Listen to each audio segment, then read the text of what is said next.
和死对头一起穿回古代。他穿成了太子，我穿成了小官之女。秋日宴上，死对头看见我，眼神一亮。就这个，今晚送我房里。我那不成器的古代爹点头哈腰，好嘞。大家好，欢迎收看皮皮听书。在看到迟询之前，我正无精打采地坐在秋日宴上发呆，也不知是哪位大人组的局，我爹一早就把我喊醒，语重心长说教了一通。言下之意就是让我好好表现，争取在现役的时候一举夺得在场世家公子的芳心，将来获得一门好亲事。可问题是，我什么都不会，我压根也不是这里的人。1个月前，我睁开眼睛，发现自己穿回了古代，而我爹是个6品小官。我看看左边抱着琵琶的太史之女，又看看右边身穿粉杏色舞衣的通判之女，默默把目光转向桌上的吃食。这桂花糕不错，比我爹府里的更香甜。这莲子羹也不错，再来一碗。就在我吃得心花怒放，脸颊鼓鼓的时候，太子道：怪不得我爹临走前非要我换身衣裳，再足足打扮1个时辰，一出门连路边的狗都要多看我2眼。穿着月白色长袍的男人随意挥了挥手，示意众人起身，随后坐在主位上。我跟着人群行完礼回到座位，抬头看去，下一秒我跳起来，险些撞翻面前的汤碗。迟询是我死对头，而上座的太子长着一张和我死对头一模一样的脸。你，我手指颤抖地指着他，大胆，竟敢对太子无礼！一旁的太监急忙喝止。我回过神来，偷偷看向我爹，发现他已经摘下官帽，紧闭双眼，一副视死如归的姿态。不是，爹，你别这么消极啊，万一这人真是我死对头呢？哦，对了，是死对头，那咱们全家就走得更快了。男人看向我，怔了怔，嘴角慢慢勾起。你叫什么名字？我不死心，你不知道吗？太监看得心惊胆战。众所周知，这位主子性子坏得要命，发起脾气来闹了整整1个月都臭着脸。而我爹快把头埋进桌子底下去了。男人用手指敲了敲桌面。本太子应该知道吗？臣女梦之见过太子。男人心情愉悦地欣赏着我难得吃瘪的表情，还是放过了我。世家小姐们见太子到场，都卯足了劲，轮番献艺。我想再看看迟询的脸，又怕多看一眼会再出事，只好坐下继续吃喝喝，心里直犯嘀咕。他不是迟询的话，我刚刚和诛9族的大不敬之罪擦身而过；是迟询的话，哈哈，那个男人有多狗我又不是不知道，只怕我现在已经是一具尸体了。这样分析下来，说不定太子只是单纯和迟询长得像而已，就像平行世界里重合的 NPC。 我放下心，开始专心致志对付炖肘子。这都怪我这位古代爹，一心盼望我能长成花容月貌的纤纤少女，害得我来了几日就没吃饱过。他老人家每天一见我躺在椅子上半死不活的样子，就气得差点晕过去。年轻人嘛，饭量大点也很正常。宴席临近尾声，我用餐完毕，吃饱就开始犯困。各家千金小姐也献艺完毕，都羞红了脸，等候太子垂青。男人漫不经心地环顾四周，片刻，他看向我，懒洋洋道：就这个，今晚送我房里。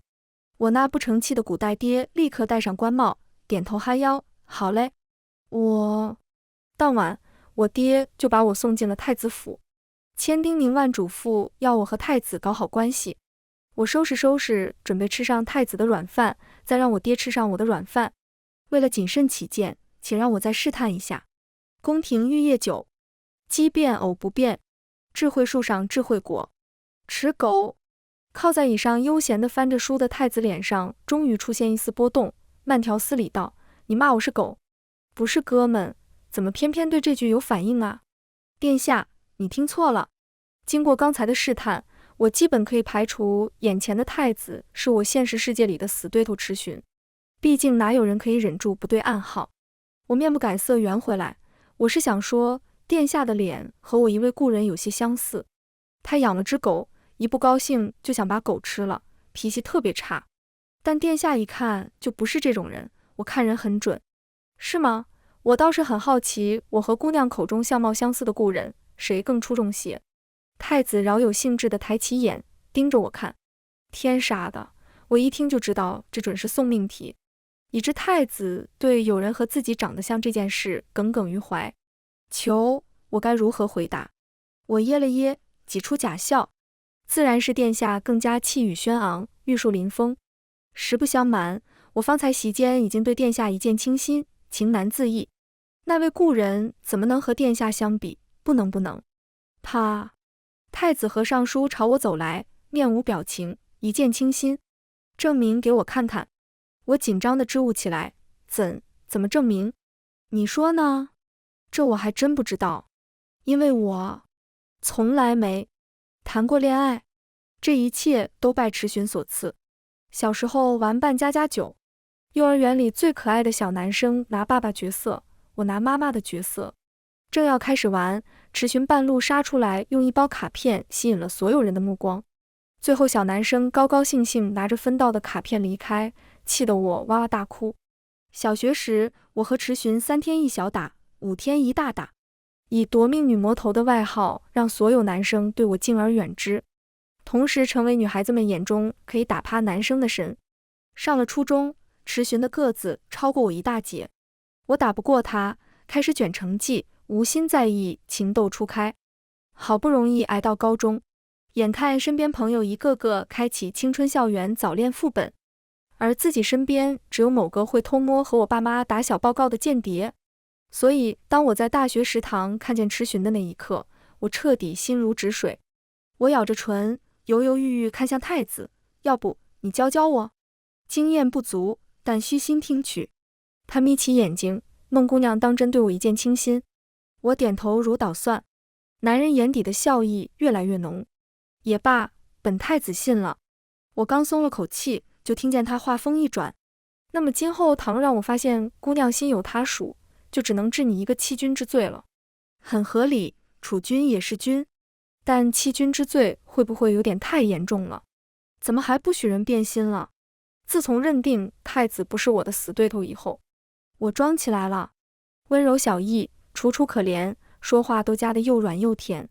一是为了制造爱慕太子的假象，保住性命；二是如果能引诱到太子本人，就能过上富贵荣华的生活。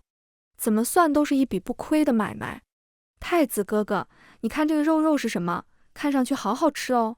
太子打了个寒战，瞥了我一眼。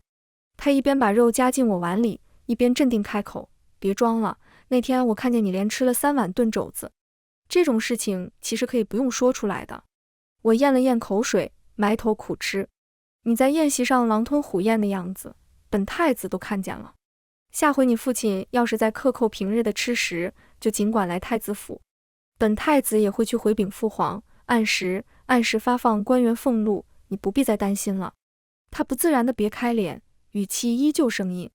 等等，我面色惊恐，这事情可不能闹大，传到皇上耳朵里，恐怕我有10个头都不够砍的。我慌忙拉住太子的衣角，不关俸禄的事，一向按时发放的，是我爹自己想让我少吃些。他一顿，皱起眉头，好端端的节食干什么？我叹了口气，当然是希望我能嫁个如意郎君。我爹觉得我吃太多，力气太大，男人不都喜欢弱柳扶风的。我爹还安排我过2天和户部员外郎之子相看，所以相看。太子突兀出声，意有所指。这么快就心有他属了？我一激灵，差点忘了这茬。那是早在我在遇见太子哥哥之前定下的相看，现在我心里只有你一个人，我会去拒绝他的。太子脸色好转，冷哼一声，本太子可不需要你柔柔弱弱，只有无能的男人才会通过压制女人的力量去彰显自己。等下回见到你父亲，我会告诉他不许克扣你的吃食。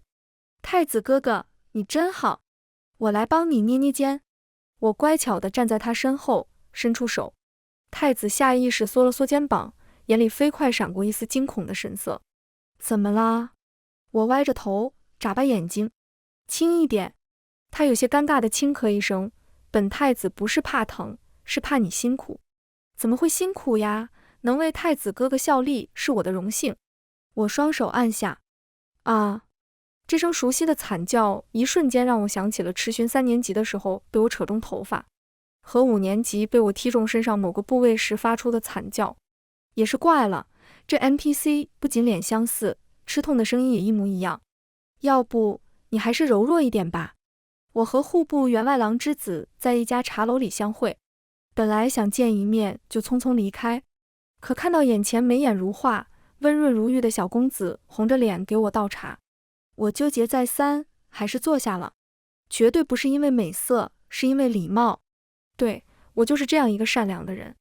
小公子叫萧荣，是萧家独子，年纪比我小了2岁。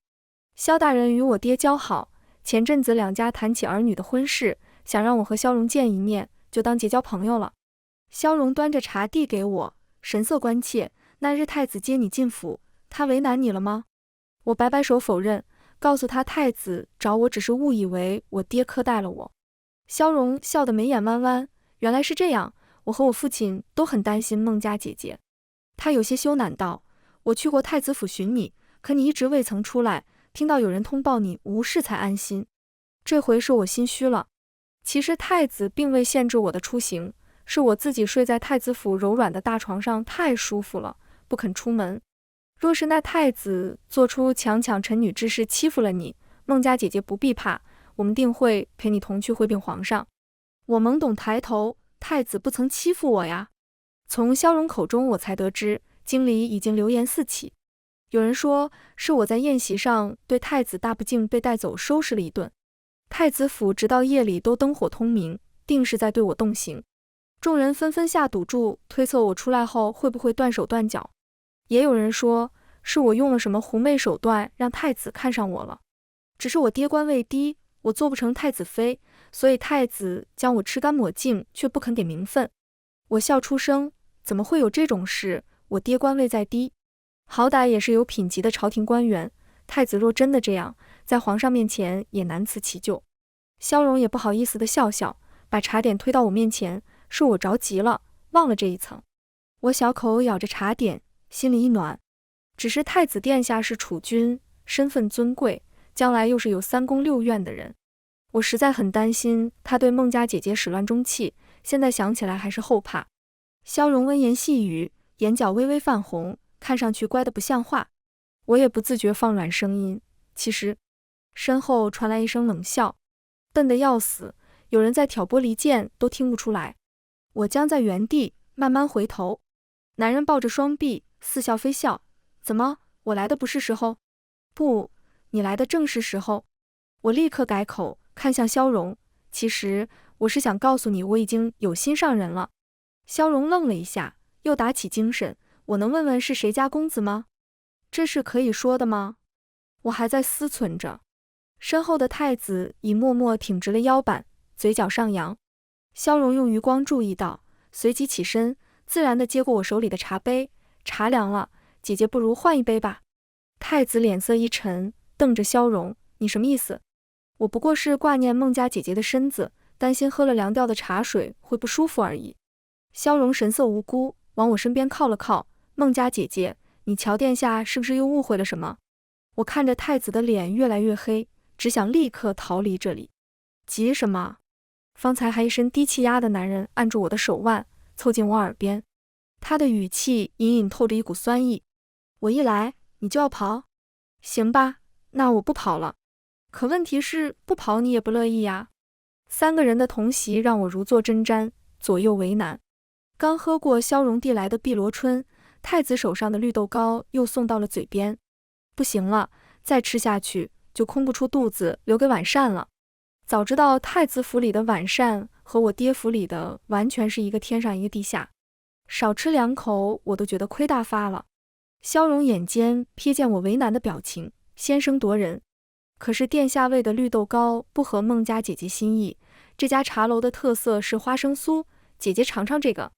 我刚要摆摆手拒绝，太子就一把拍掉萧荣拿着的花生酥，连他花生过敏都不知道，还好意思坐在这里献殷勤。我愣在原地，你怎么知道我花生过敏？眼前的人似是并未反应过来，得意挑眉。你忘了，上初中的时候，我妈烤了一盘花生饼干让我带给你，你吃后身上起了红疹，之后我就一直替你小心着，连毕业典礼的花生蛋糕都……说啊，怎么不继续说了？我咬着牙，气急反笑。我现在说刚才有人上我身了，你信吗？迟勋，还真是你啊！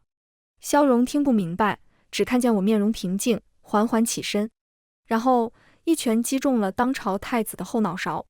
这和他方才明里暗里较劲的绿茶发言相比，简直就是小巫见大巫。疼疼疼，梦之你轻点！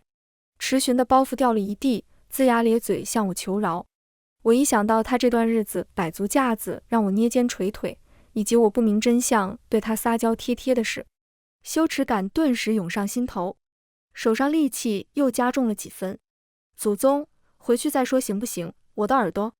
我直接恶魔低语，把你的耳朵扯下来怎么样？你就可以彻底忘记这些日子的。萧荣还在状况之外，听力不详，但心地善良。他深吸一口气，做了一个违背先祖的决定。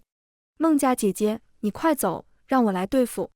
萧荣勇敢地挡在我身前，对迟询怒目而视。不用，这是我和他之间的事。我来不及解释，拽着迟询往外走。迟询痛得眼泪汪汪，还不忘回头挑衅萧荣。对，我们之间的事没必要让外人知道。我忍无可忍，又狠狠踩了他一脚。啊，姐姐！萧荣追上来，有些担忧，你伤了太子，只怕这罪名，你有完没完？本太子看上去会对他动手吗？少听点流言行不行？迟询忍不住炸毛了，从我手里挣脱出来，把萧荣推远。谁是你姐姐？别乱叫！听了一路，耳朵都起茧子了。天杀的，我第一句就听出来你绝对加了。本太子对死家子过敏，离远点，离远点。我听着迟询别扭的语气，在他背后微笑开口。哦，是吗？我看你挺喜欢的啊。还有，你是不是应该给我一个合理的解释？有竹条吗？要硬的，粗的。回了太子府，我比划着指挥小太监去折几根拿过来。小太监犹犹豫豫看了我一眼，又看向迟询，试图劝阻。殿下，孟姑娘身子弱，纵使有什么不尊重您的地方，你也万万不可下重手。错了，是我抽他。我抬起下巴，不许废话，快折来，我们着急用。小太监用一言难尽的眼神同时看向我们两人。这还是白日。小太监叹了口气，只得把竹条交到我手里，飞快转身离去，顺便掩上房门。那么，殿下保重身子。晚膳奴才让人准备红参鹿茸汤给您。也不知想到了什么，迟询的脸以肉眼可见的速度变红，从脸颊、脖子一直红到耳根。我正困惑，就看见迟询跪坐在地上，用脸蹭了蹭我手里的竹条，满脸通红。打轻点！我有点不敢下手了，怕给他打爽了。装不认识我是吧？摆太子架子是吧？让我伺候你是吧？我扔掉竹条，踢了踢他的膝盖。迟询，你就这么喜欢欺负我是不是？迟询闷哼一声，顺势握住我的脚腕，委屈抬头。祖宗，你倒是看看现在是谁在欺负谁啊？我这叫正当反击。谁让你伺候我了？接你过来还不是怕你在孟府吃不饱东西，明明是你自己非要和我亲近的。我身子一僵。等等，他说的好像也没错，是我和我那位古代爹打算抱太子大腿来着。但我是不会承认的，那只能说明你定力不足，容易为美色所误。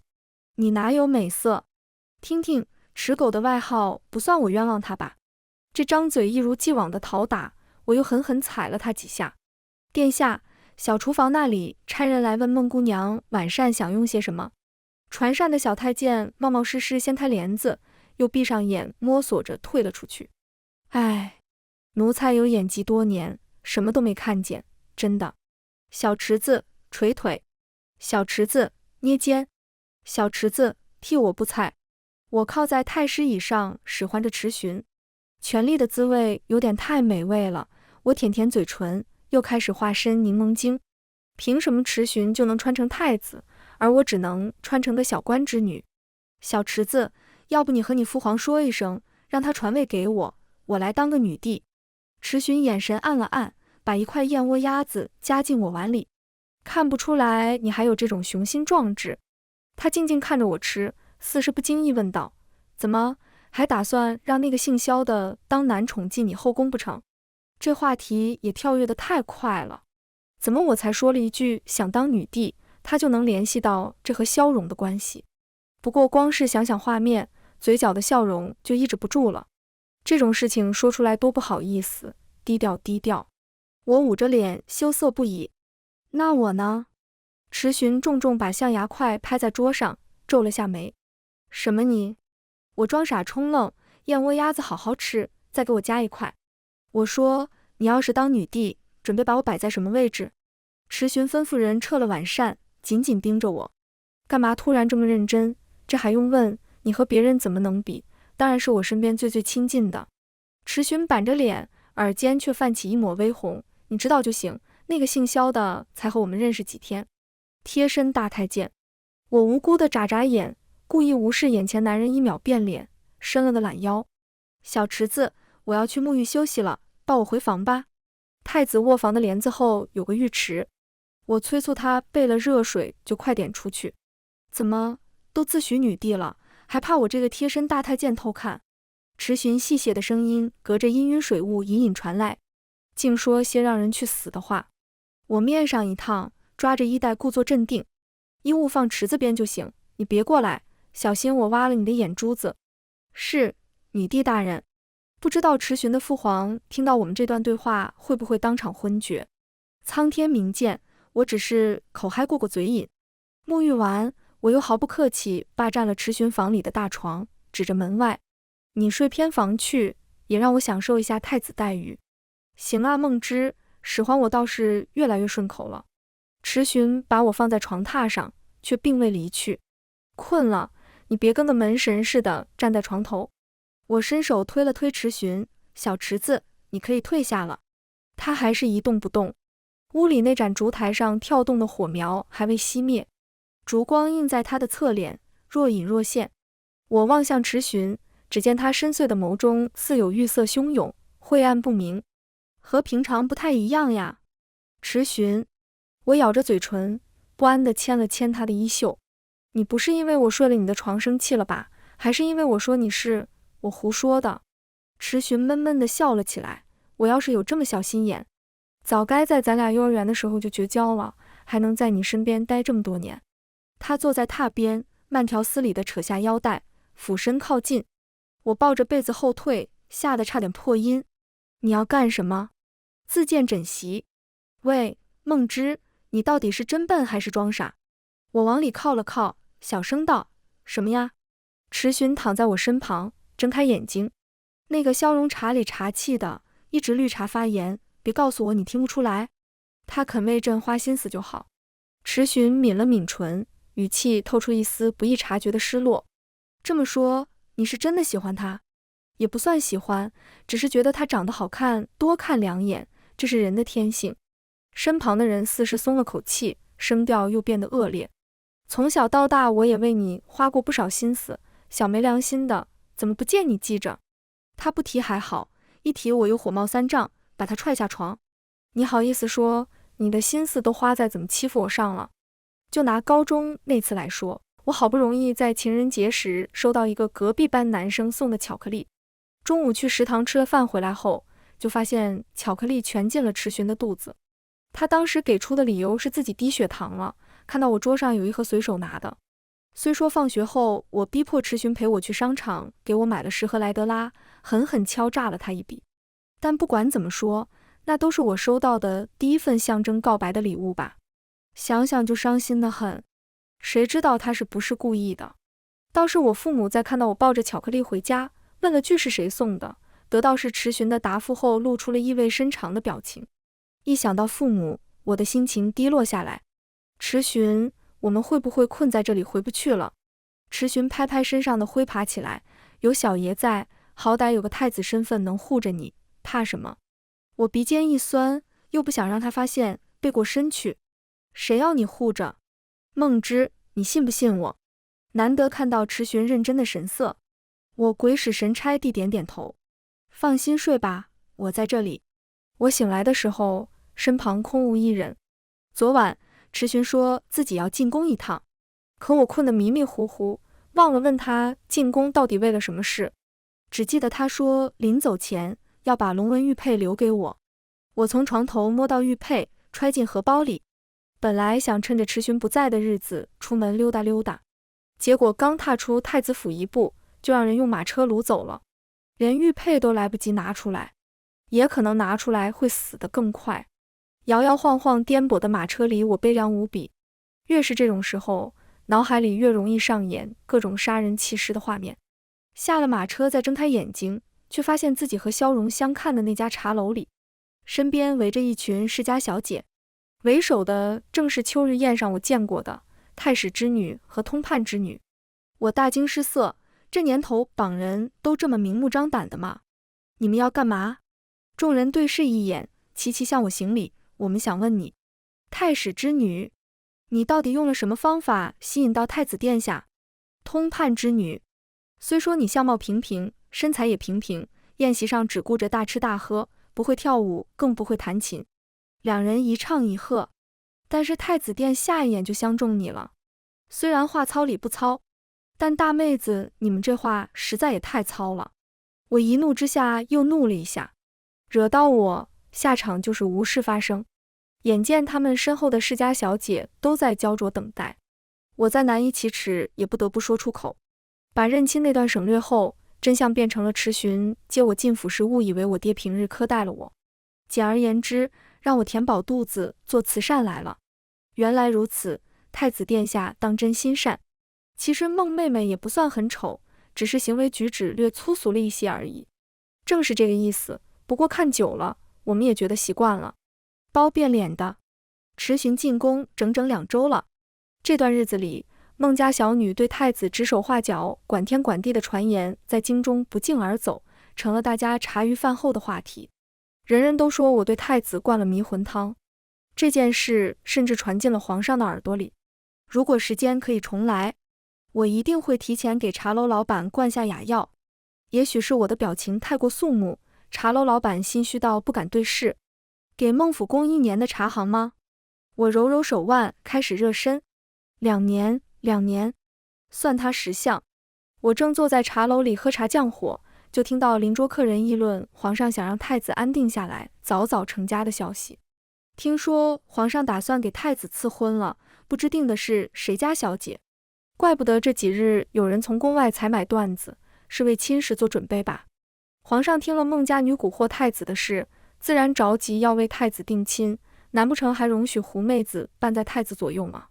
就是孟家区6品小官，坐侧妃的位置都够不上。我捏着玉佩坐在原地，身子发颤，也不知道为什么，心里酸酸胀胀的难受。所以池巡进宫，已经知道皇上要为他定亲了吗？才不是因为在意他，只是生气他不提早告诉我，让我像个傻子一样在担心他的安危。亏我还把玉佩当个宝贝似的，天天揣在身上。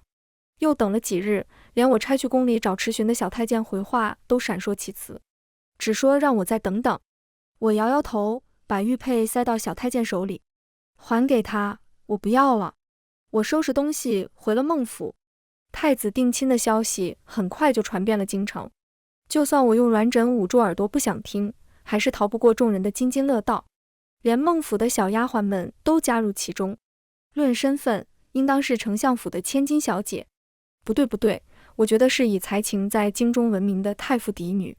要我说，其实将军之女英姿飒爽，和太子殿下也般配。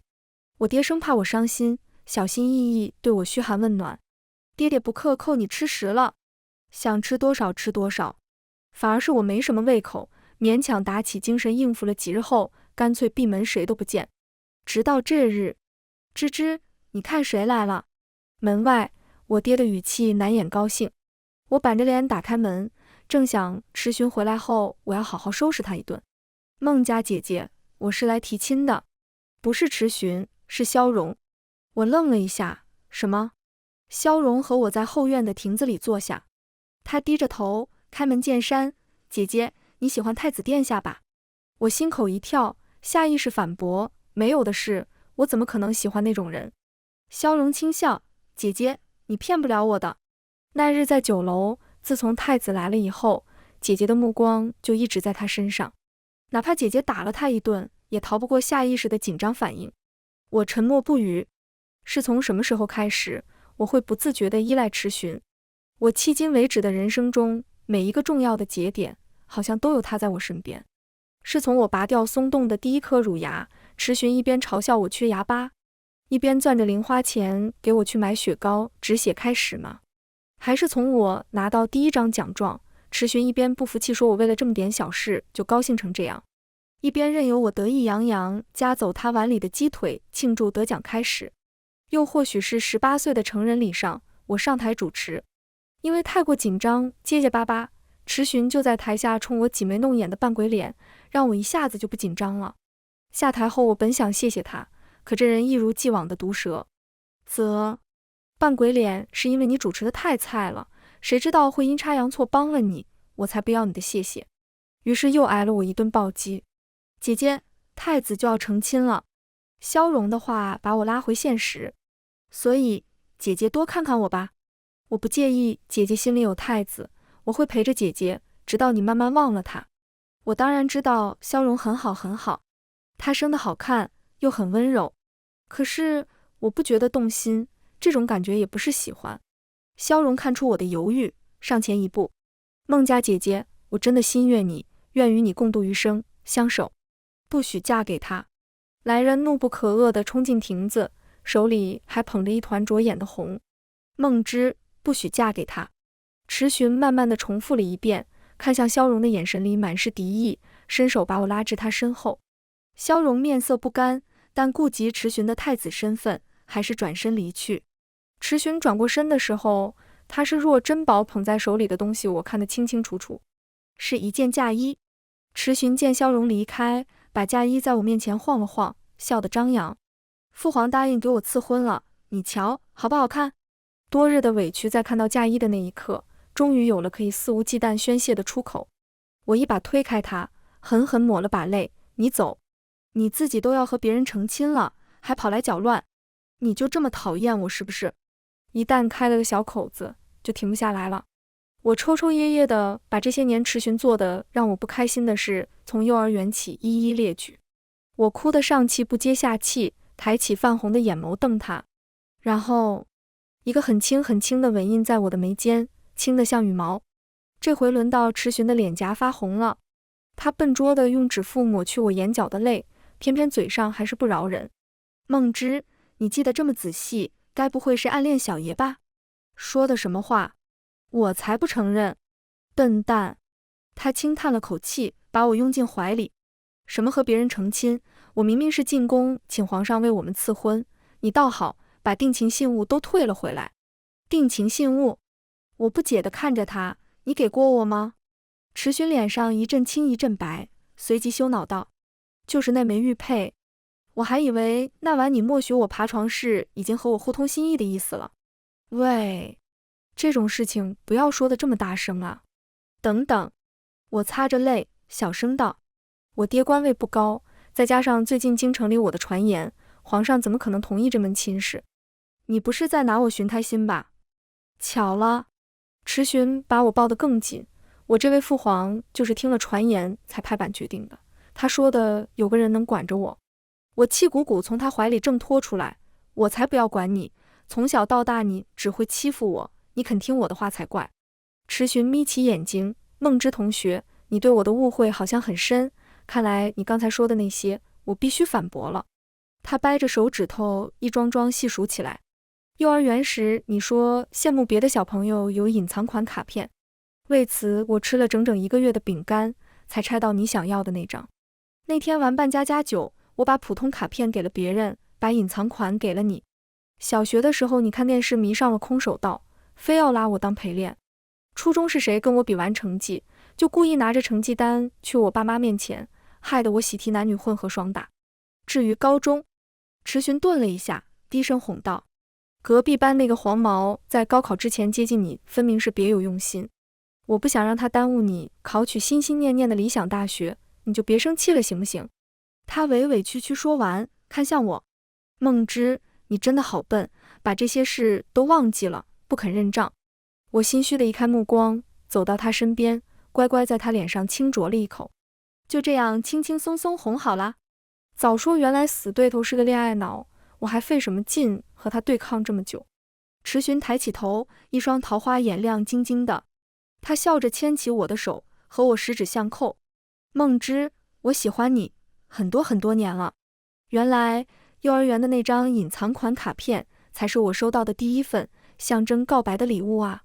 男主视角，1个月前，池寻和梦之吵了架。说是吵架，其实和寻常拌嘴没什么区别。3天一小吵，5天一大吵的，都习惯了。只是这回牵扯到某人的私心。起因是两家父母想撮合2个孩子，什么青梅竹马联姻和娃娃亲的话术轮番上阵。池寻嘴比脑子快，别过脸就是嘴硬。谁要娶她，又笨又傻的。这话一出，梦之立刻在2家父母面前红着眼眶，赌气说池寻总欺负她，她也不肯嫁。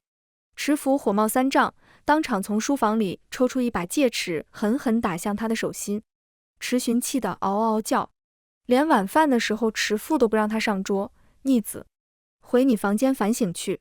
什么叫他欺负梦之？明明是2个人互相欺负。要说谁更可恶，也是另有其人。他从小到大可都是收着力气的。关上门之前，他分明还看到梦之那小丫头一边抹泪，一边悄悄弯起嘴角冲他笑，笑得跟个狐狸似的。算了算了，再让他一回吧，反正也不差这一次。可第2天，他摸着饿得咕咕叫的肚子睁开眼睛，却发现自己穿回古代，成了当朝太子。不敢睁开眼，希望是他的幻觉。在尝试了包括睡觉、做梦、每夜观星、静候7星连珠等多种方法都无法回到现代后，池寻在榻上躺了多日，忠心耿耿的小太监生怕人死在房里，哭着求他出去走走。殿下，动动吧。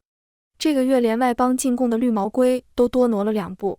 池寻奄奄的，提不起精神，打着哈欠来到秋日宴。他很庆幸自己来了，因为在这场原本普普通通的宴席上，池寻见到了自己日思夜想的心上人。于是黑白的画面里出现色彩，暂停的时间开始转动。在这个只能相互依靠的世界里，池寻发现嘴硬的人不止他一个。